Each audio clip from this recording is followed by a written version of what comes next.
अस्सलाम वालेकुम टू आल संगत, क्या हाल है जनाब? ठीक ठाक हो? उम्मीद करें सारे भैन भिरा ठीक ठाक हो सन। अल्लाह पाक सारे बिरावां दे माल जान इज़्ज़त आबरू हर शे दी हिफाजत फरमाए ते अल्लाह पाक सारे मुसलमानां दी बचियां ते नसीब बचे फरमाए। अच्छा जनाब, अज दे साडा टॉपिक है कामयाब फार्मिंग, कामयाब भेड़ फार्मिंग या बकरी फार्मिंग। तो जेडे दोस्त सारे कामयाब भेड़ फार्मिंग करना चाहते हैं, ज़्यादा तादाद दे विच जानवर रखने चाहते हैं, तो अज दा टॉपिक उन्हां वास्ते कि खासकर गर्मियां दे विच, क्योंकि जानवर नूं चाहे बकरी है तो चाहे भेड़ है, उन्होंने सब्ज़ चारे की ज़्यादा जरूरत होती है। और ये तुम सामने दे पे सो तो ये जानवर चरते पैन। तो मैं इतने जनाब अपनी गल की वजह तो मेरे को इस टाइम कम अज़ कम 50+ जानवर हैं, जेडे कुछ जानवर साढ़े दोस्तों के गिद्धे हुए हैं जेडे मैं भिजवाने। अच्छा, तो ये जानवरों वास्ते अगर अस ग्रेजिंग की गल करा, क्योंकि ग्रेजिंग इन्होंने वास्ते गर्मियों के बहुत जरूरी है। सब्ज़ चारा तो इतना कुतर कुतर के पावन नालू ये छोटा चारा जोड़ा जमीन के उगदा है होया पट के खावना इन्हें ये ज़्यादा पसंद करेंदियां।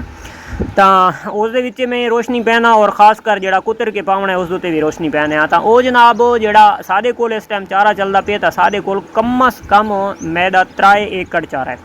ठीक है, 3 एकड़ चारे के कम अज़ कम 1.25 एकड़ जंतर और 1 एकड़ मोठ है। 1 एकड़ के 4 कनाल मोठ असा कुतर के पैंदे पे जोड़ा कम थी वाला है, और 4 कनाल होर पिछू काश्ती पे बकाया असा जनाब जोड़ा स्टाल के इन्होंने घर वन के पैने उस चने का मिस्सा शाम टाइम पैने, और इन्हों 30% पावना भी चाहिए शाम टाइम।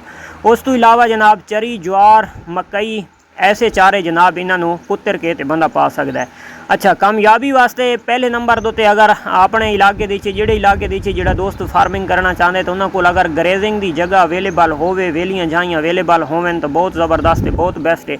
वरना जनाब जिंदा अपना रकबा होवे तो वो इन्हों के गर्मियों के जंतर की शक्ल के और एक होर पूरिया चारा होता है। ठीक है, सवां पूरिया। तो ऐसे चारे काश्त करके तो इन्हों बंदा ग्रेजिंग करवा सकता है। अगर रकबा वैसे खुला पे हो तो उन्होंने वैसे भी ये हुण जड़ी बूटियां ये वैसे रकबे के तो इस वैसे जो रकबा पे ये सारी ज्वार आई तो जंतर आई असा कप गिद्दा है, तो इसनों असा बाद भी पानी लेंदे पे जेडे सारे जानवर बड़ा शौक के नाल डेली ग्रेजिंग करन वैन। ठीक है, तो यानी कि जोड़ा दोस्त भी कामयाब भेड़ फार्मिंग करना चाहता है कि सारे जानवर बिल्कुल खुशहाल रहें, फिट रहें, तो ये सामने हम तुम दे पे सो तो ये ज्वार खलोती है। तो ये ज्वार कुतर के अस पैंदे रहने। तो वो जनाब जानवर नूं ग्रेजिंग की जा जरूर रखें, खासकर सुबह वेले 1 घंटा शाम टाइम वजन बकाया। उस तो इलावा वही सब्ज़ चारा यानी कि सुबह टाइम ग्रेजिंग उत्ते वजन उत्थे बेशक सब्ज़ चारा खावें, वापस आवें तो कुतर के वत तुसां मकई की शक्ल के ज्वार की शक्ल के 2 चारे तुसां कुतर के ते पाओ, तो तादा जानवर इंशाअल्लाह बिल्कुल खुशहाल भी रासी और फिट भी रासी, तलखी वगैरह भी न करे सी। ठीक है। अच्छा, तो सर्दियाँ तो गर्मियों के थोड़ा जिहा मुख्तलिफ है। गर्मियों के इन्होंने थोड़ा जिहा ग्रेजिंग ज़्यादा करवाई वजे, सब्ज़ चारा यानी कि ज़्यादा प्रोवाइड किया वजे, और गर्मियों सर्दियों के खुश्क चारा ज़्यादा 70% खुश्क और 30% सिर्फ सब्ज़ चारा हो, तो जानवर सेहत वाइज भी ठीक रहा है, तो बच्चे भी सही ग्रोथ न पेंदे। और खासकर जी भेड़ प्रैगनेंट होती है तो उसका जोड़ा प्रोटोकॉल सारे दोस्त आते हैं भाई ये खिला दो वो खिला दो, असा भी सर्दियों के चक्कर मतलब उसकी इतनी जरूरत नहीं पौंदी, क्योंकि इन जड़ी बूटियां ये 1000 किस्म दी जड़ियां बूटियां खानियां बाहरों, यानी कि चारे की शक्ल के जोड़े काफ़ी सारा इन्हों फायदा करेंदियां।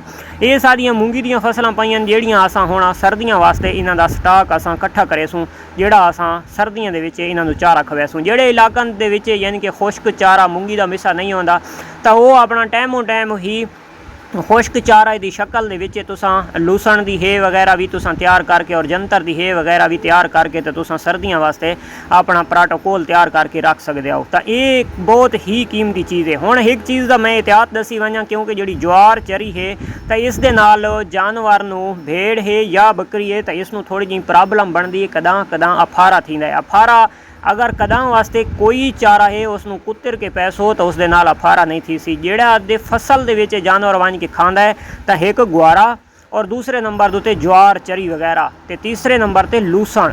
अगर इस खलोते हुए वन के जानवर चरदा है तो उन्होंने कोई जानवर अफारा कर वैंदा है। कदा वास्ते जानवर अगर तुहाडा अफारा कर वजे, खास कर गर्मियों तो मैं गर्मियों के सीजन का क्लियर की वजा अपने दोस्तों, ज्वार की निक्की निक्की फोट थी पई होंदी है तो जानवर अगर तुम उत्थे छुड़ाते हो तो सवेरे नाल अगर फोट खांदी है तो एक होर चीज़ है जी ज्वार मकई और गन्ने के बन्ना के उत्ते होंदी है, खब्बल घाह के नाल थींदा है, तो उसनूं आखदे आं असां अपनी ज़बान विच बरू सदेने आं। तो उस चीज़ भी सवेरे नाल जानवर खावण नाल अफारा थींदा है और इतना अफारा थींदा है कि फौरन जानवर यानी कि बाल की तरह फुल वैंदा है। तो उसका एहतियात तुसां की करना है, कदां वास्ते ज्वार या बरू के नाल तुहाडे जानवर नूं अफारा थी वैंदा है, तो तुसां खास कर जिहड़ा चूहा होंदा है, ये पक्कियां ज़मीनां दे उत्ते गन्ना मकई हवे बन्ना शन्ना दे उत्ते ना चूहे की खुद होंदी है, तो उस केरा बाहर कड्ढा होया होंदा है। उस केरे नूं असां जिहड़ी मिट्टी उस बाहर कड्ढी होंदी उहनूं असां केरा आखदे आं। खास कर जिहड़े तितरां वाले लोग होंदे न, तो वो केरा चाह के तो तितरां थल्ले सटेंदे रहिंदे न। तो तुसां वो थोड़ी जी मिट्टी चामणी उहनूं बोतल दी सटनी, उतों पानी भरना है, तो उसनूं तुसां जनाब सही करके मिक्स कर गिनना है। मिक्स करके तो उसदे विच मिट्टी पाउण गिननी है, तो वो पानी तुसां चूहां की खुद वाला जिहड़ा पानी है, तो तुसां वो पिला देसो। ज्वार दा अफारा 2 मिनटां दे अंदर अंदर बिल्कुल ख़त्म थी वैसी। अगर फर्ज करो कोई शै तुहानूं नहीं मिलती पई, तुहाडा घर भी नज़दीक नहीं है, तो तुसां जनाब जिहड़ा खाला नालू टपदा पियो सी पक्का, उसदे विच नहर वाले पानी दे विच एक मट जिहा आउंदा है, वो थोड़ा जिहा मट चाह के एक थोड़ा जिहा इकट्ठा करना, यानी कि रसगुल्ले की शक्ल जितना इतना एक रोड़ी बना के ते जानवर के मूँह च देसो, उस दे नाल ही तुहाडा अफारा जानवर दा ख़त्म थी वैसी। अगर फर्ज करो तुहानूं कोई चीज़ अवेलेबल ना होवे, ठीक है, तो उस तो इलावा ये ज्वार वास्ते बहुत बेस्ट चीज़ मिट्टी है। वरना अगर जनाब तुसां सरसों का ऐल नमक और पानी तुसां अगर मिक्स करके दे सोचा, तो उस दे नाल भी तुहाडे जानवर दा अफारा ख़त्म थी वैसी। ये याद रखना कि ये अफारा तुहाडी ज्वार उस टाइम जानवर नूं करेसी जिस टाइम कुतरी होई ना उसी नवीं फोट हो सी, उस उत्ते जानवर वैसी, तो बादे जानवर कर वैंदे। अगर 10 जानवर गए 10 दे 10 उस नाल अफारा न करे सन, विच 1 या 2 या 3 जानवर करे सन, तो इस चीज़ का लाजमी एहतियात करना है। खास कर जेडे तुहाडी जानवर ग्रेजिंग उत्ते वैसे हैं। उस तो इलावा जनाब इंशाअल्लाह साडे दोस्तों जितने खर्चे इकट्ठे करन वधे, जितनी कोशिश इतनी करनी है कि खर्चा नूं आसू पासू चीज़ां परचेज़ करन नालों बेहतर यह है कि तुसां जनाब ठेके की शक्ल दे विच अगर अपना रकबा है तो सुभान ते दी कुदरत वत मज़े। अगर अपना रकबा नहीं है तो तुसां रकबा ठेके दे उत्ते भी चाह के ते तुसां उस चीज़ दी तैयार कर सकदे हो। हे अपने यानी कि लूसन काश्त करके अपनी हे तैयार कर सकदे हो। अगर खास कर जिहड़े दोस्तां कोल अपने रकबे हैं तो तुसां मूंगी भी काश्त करके ते अपनी हे तैयार कर सकदे हो। जंतर दी भी हे तैयार कर सकदे हो। तो ऐसिया चीज़ों की तुसां हे तैयार कर गए ना जी तुहानूं फायदा देवे सर्दियों के जी उस टाइम बाहरों इतनी परचेज़ ना करनी पवे। हाँ, बाहरों जिस टाइम तुसां परचेज़ करेंदे हो, जिस टाइम मूंगी या गुआरे का फसल चलता है, त्रेशन लगदियां, तो उस टाइम यानी कि उसका जड़ा हे होंदी उसका मिस्सा होंदा है, तो वह सस्ता मिल वैंदा है, तो उस टाइम उन्होंने कट भी आदन पंजाबी दे, तो वह कट तुसां उस टाइम अपना स्टाक पूरा कर गिदा करो। कदां वास्ते ज़्यादा तुसां स्टाक गिन के रखेसो तो तुहानूं वो महंगा ना मिल सी। अगर थोड़ा थोड़ा गिनते रहो जिले सर्दियाँ आ वरसन तो उस टाइम तुहानूं चीज़ बड़ी महंगी मिल सी, क्योंकि अगू हुण थोड़े अरसे बाद मूंगी आ वजनी, तो मूंगी का कट बड़ा सस्ता मिलना है। बाद दे विच उह मूंगी का कट इस साल 1700 रुपए तक मैं आप परचेज़ किया, जिस टाइम कोई चीज़ सानूं नहीं मिलती।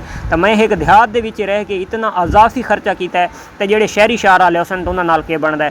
तो कोशिश इतनी एक करनी है, तादाद वाइज तुसां जानवर उतने रखने भाई जिहड़ां दे तुसां पहुँच सको, उन्हां दी सेहत बरकरार रहे, वो फिट रहें, सेहत दे विच वो फिट रह तुहाडी जगह कोई इतनी को होवे कि उस दे विच वो जानवर बिल्कुल बासानी रह सकें।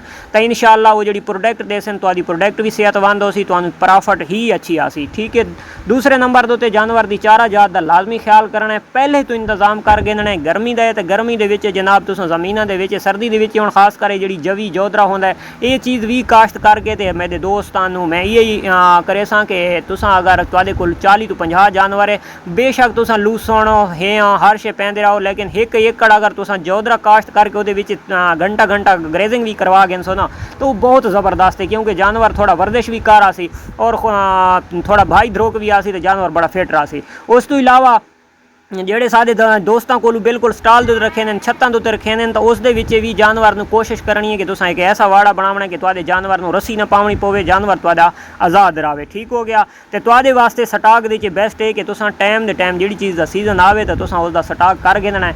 ਅਗਰ ਥੋੜਾ ਥੋੜਾ ਗਿਣਦੇ ਰਹੋ ਤਾਂ ਤੁਹਾਨੂੰ ਬੜਾ ਸਾਰਾ ਮਹਿੰਗਾ ਪਾਉਣਾ ਹੈ। ਤਾਂ ਇਨਸ਼ਾਅੱਲਾ कामयाबी ही कामयाबी है। तो अल्लाह की ज़ात असां यही दुआ करे कि जितने सारे दोस्त फार्मर हजरात हैं तो खास कर अल्लाह पाक उन्हां दी फार्मिंग दे विच बरकतां अता फरमाए और खास कर हक हलाल कमावण ते खावण दी भी तौफीक अता फरमाए। तो मिलते हैं इंशाअल्लाह नेक्स्ट वीडियो। तब तक देसो इजाज़त, अल्लाह हाफिज़।